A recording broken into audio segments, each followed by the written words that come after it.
keseluruhan tidak dingin. Untuk mengetahui permasalahannya kita harus meneliti evapnya dulu, karena kalau dari laporannya kan tidak dingin, jadi kita harus periksa evap. Tapi sebelumnya kita cek dulu, kita pastikan kondisi kompresor, itu yang utama. Kita harus tahu kondisi mesin, apakah mesinnya itu normal atau tidak. Kita gunakan tang ampere untuk mengecek kondisi mesin. Skala saya biasa menggunakan 200A. Setelah itu kita colokkan, jelek. Nah, langsung perhatikan ampernya 0,3. Oke, berarti starting oke, aman. Kita coba analisa kondisi pipa-pipanya atau perubahan suhu pada filter, tekanan kondensor, dan hisapnya. Jika semuanya dirasa tidak ada perubahan, karena seharusnya saat dicolokkan seperti itu ya tunggu sekitar 2 atau 3 menit, kemudian harus terasa panas di sini. Jika tidak dan hisapnya dingin, ya itu biasa normal kalau seperti itu, dan filternya harusnya pun terasa hangat. Nah, di sini nggak ada rasa itu, dan ampernya pun kecil sekali ya. Di samping memang ampernya kecil, memang karena ini kompresornya kecil juga sih. Oke, sekarang kita saya sudah mengerti ini permasalahannya, yaitu karena freonnya. Jadi kompresor oke, ampere oke, karena freonnya yang saya curigai. Kita akan potong di sini, di kapiler itu, kemudian di tempat pentil pengisian ini harus dipatahkan, dan mematahkan ini pun harus kita perhatikan suara maupun tekanan yang ada, sisa-sisanya pada tekanan di kapiler. Oke, ini terasa sedikit sekali tekanannya, freonnya maksudnya. Jadi udah jelas ini ada yang bocor. Bisa patahkan juga ini, jangan-jangan mampet. Ternyata ya memang enggak.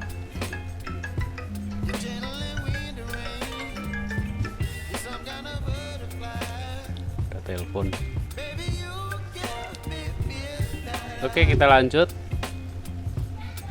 Kemudian kita cek evaporatornya.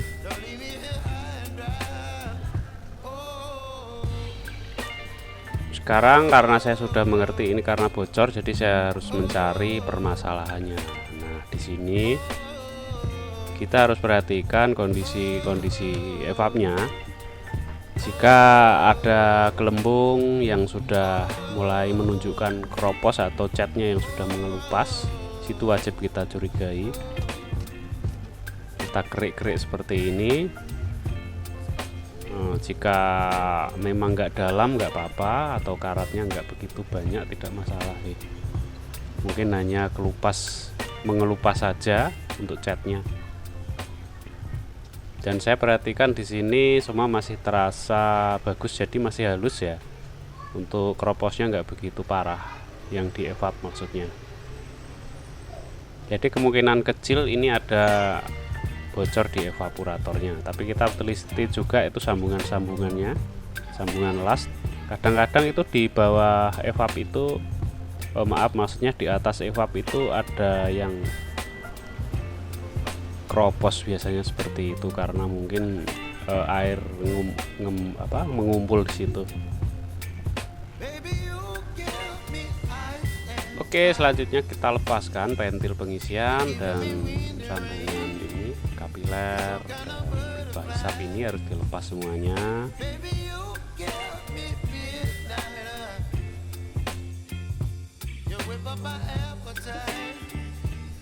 Oke, lepaskan juga filternya karena kita akan ganti.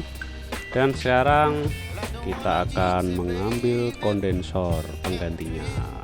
Ini ini udah pasti kondensor kalau seperti ini, karena evapnya aman, nggak ada yang lain penyebab bocornya. Jadi memang sudah sering saya menemukan model seperti ini, ciri-cirinya sama, kulkasnya nggak dingin, suara ada kemerucuk di dalam evap, kemudian nggak dingin, kompresor jalan baik, ampere kecil. Ya ini harus diganti kondensor bodi.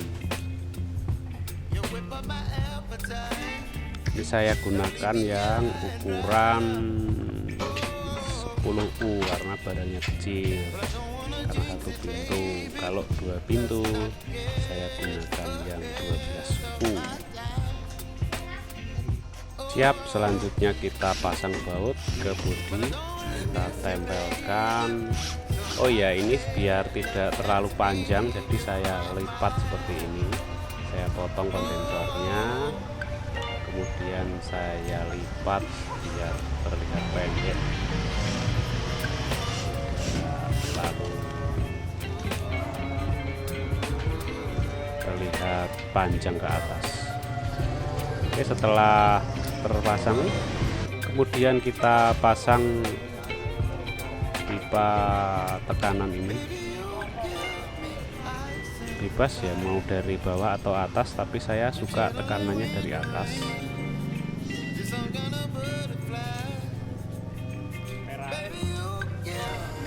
Kita las menggunakan,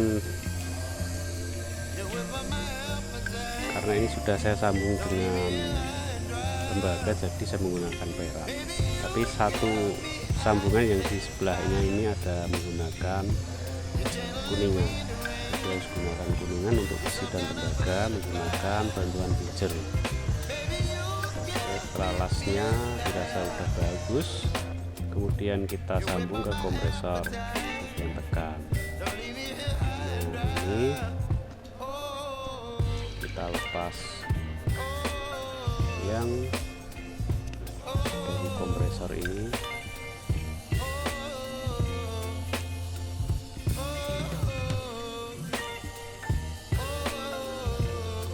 Set, kemudian kita pasang saja. Setelah kita ukur posisinya dalam pemasangan pipa ke atas atau ke kondensor ini, kita jangan pasang, kita gunakan agak panjang ya, maksudnya jangan terlalu pendek, jadi biar bisa ada getaran, itu bisa membantu atau meredam getaran. Kemudian kita pasang sambungan dan filter pada ujung kondensor.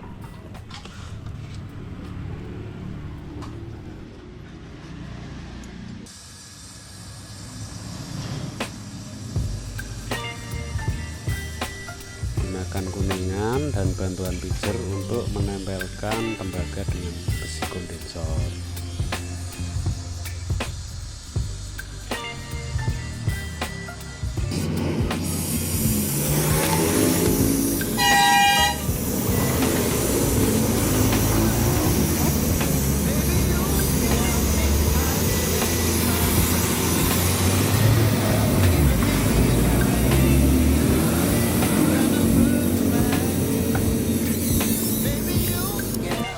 Oke teman-teman, selanjutnya kita pasang bagian pentil pengisiannya.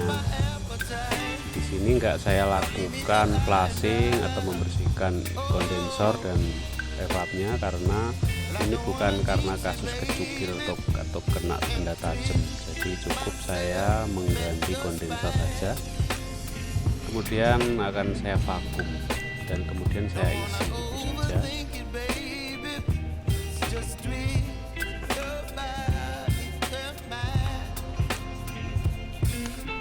Dan kemudian kita akan colokkan kulkasnya. Pada bagian pipa hisapnya jangan dilas dulu, karena kita akan mengecek kondisi lasan kita apa ada yang mampet. Jangan sampai setelah kita pasang semua nanti ternyata ada yang mampet pada las-lasan kita, jadi lebih repot nanti. Seperti ini caranya mengecek kondisi las. Colokkan, kemudian kita tahan seperti ini, rasakan, harus ada tekanan kecil yang ada di sini, harus keluar. Nah,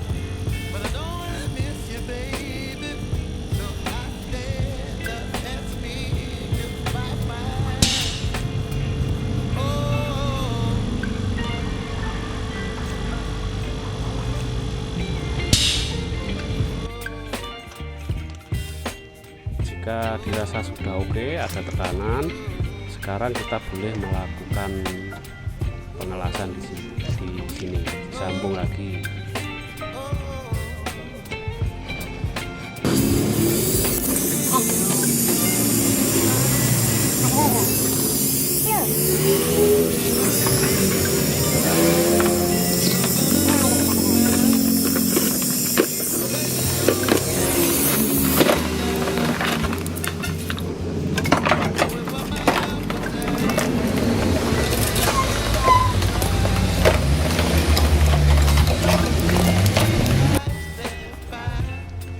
Kemudian kita pasang pentilnya ke manifold dan kita vakum menggunakan alat vakum.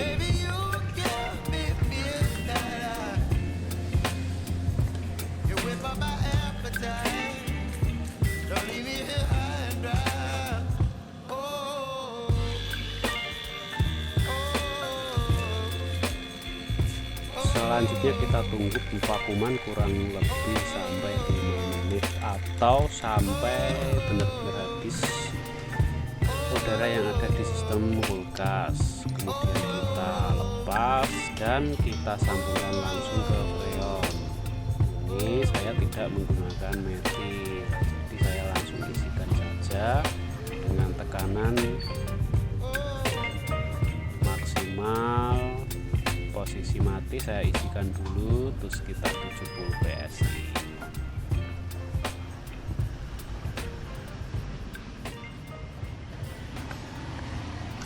Ini posisi kosong saya isi langsung maksimal saja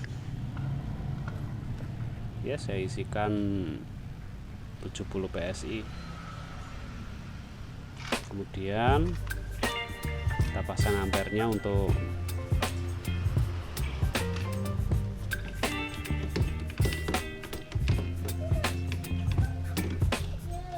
selanjutnya kita colokkan, kita nyalakan kompresornya sambil perhatiin ampere maksimal 0,6,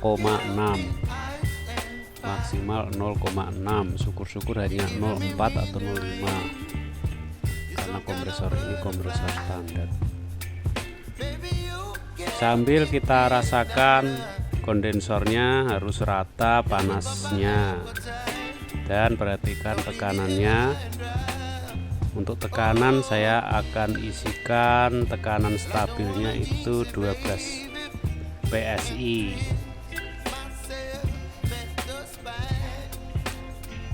Kalau kurang ditambah sedikit-sedikit saja nambahnya, karena kalau kebanyakan nanti kita akan membuang sia-sia kan, jika harus freonnya kita buang-buang kan mahal ya sekarang.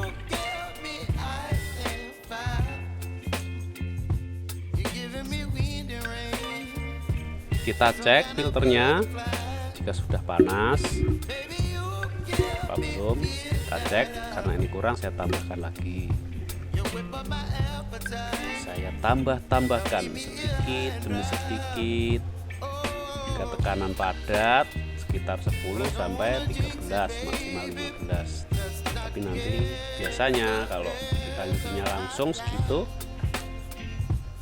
nanti ada hisapnya, nanti setelah tercapai dingin maksimal nanti dia akan jadi es, jadi kebanyakan ya. Jadi makanya saran saya itu pengisiannya itu sedikit-sedikit saja biar nggak terlalu banyak saat mengurangi atau membuang freonnya.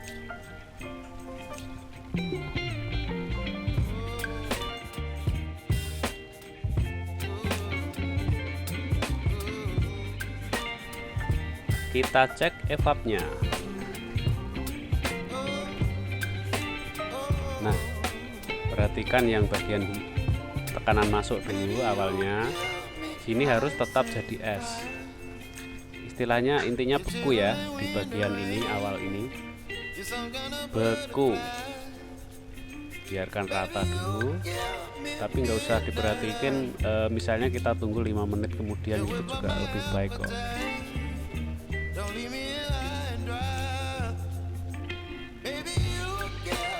Nah, setelah kita cek ternyata tekanannya sudah cukup, atau pada dinding evap ini sudah mulai membeku sebagian. Intinya pada bagian tekanan di kapiler itu harus beku, karena kalau kebanyakan ciri-cirinya dia tidak beku. Bekunya itu malah lebih ke apa itu namanya, ke tengah-tengah evap. Jadi yang dekat kapilernya nanti nggak beku, tapi setelah kapiler jarak 15 atau 20 cm bekunya ke dalam gitu, maksudnya terlalu ke dalam evap. Itu kebanyakan freon tanda-tandanya seperti itu ya. Jadi kalau seperti itu harus dikurangi. Ini karena tekanannya naik jadi saya kurangin, jadi ini kebanyakan saya pengisiannya, jadi harusnya lebih sabar. Tapi karena biasa saya menggunakan metode ini jadi terlalu kebanyakan ya. Kalau saran saya pelan-pelan saja pengisiannya, 10 ditunggu sampai 3-4 menit, 5 menit. Kalau masih turun tambah lagi 10 sampai padat maksimal 12. Dan pada hisapnya enggak sampai jadi es. Itu ukuran yang bagus atau pas untuk freon.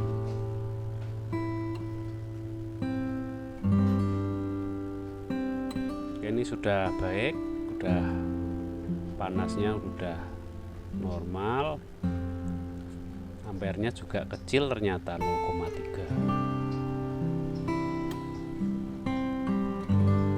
Tekanan itu 12 PSI.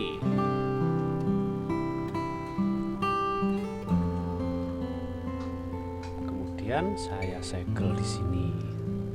Saya gunakan pipa penjepit, potong pipanya,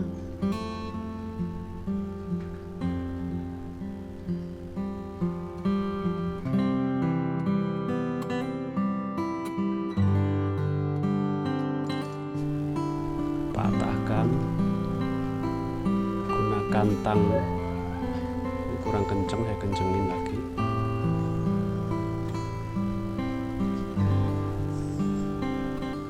Oke, aman. Kita gunakan tang, kita tekuk seperti ini, kemudian kita las.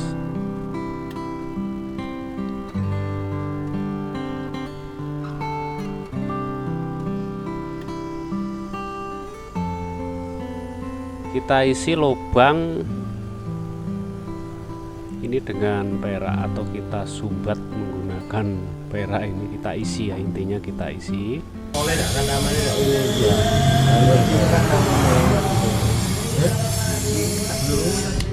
terus kan namanya